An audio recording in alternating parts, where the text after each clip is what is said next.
Today we're looking at farming Rousing Fire and Awakened Fire. These are the new elemental regions that we're getting introduced to Dragonflight. Just like the elemental regions in other expansions, once we've collected 10 Rousing Fire, we can turn these into an Awakened Fire. Rousing and Awakened Fire are both used in a large number of recipes for the new overhauled crafting system in Dragonflight, so these are going to be in demand. Now both the Rousing and Awakened versions are used for a lot of crafting, so this means that if you are farming these to sell, you probably want to be selling them both on the auction house to increase the amount of gold that you are going to make. Just a disclaimer first, this farm is for people who have no specialised professions for getting Rousing Fire. There are other ways to get this, but this video is supposed to be for everyone, whatever your character has, just a solid farming location that anyone can do. As you saw on the map at the start of the video, this farm is based in the Melting Knoll, which is in the southwest of Wakenshaw. We are killing the fire elementals that are around the magma.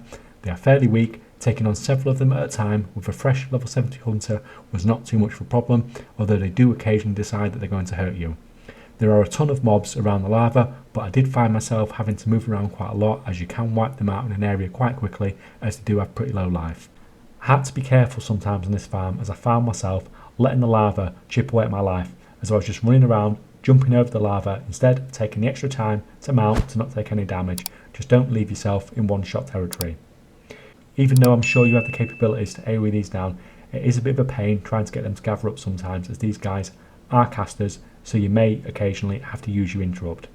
Sometimes they gather themselves up on the earth elementals that they are fighting, which is really nice of them. Now there are snails in this area as well that drop Rousing Earth instead of fire, but these can easily be avoided if you want to keep this as a purely Rousing Fire farm. Overall, this farm is extremely solid and it's probably the best purely Rousing Fire farm in Dragonflight.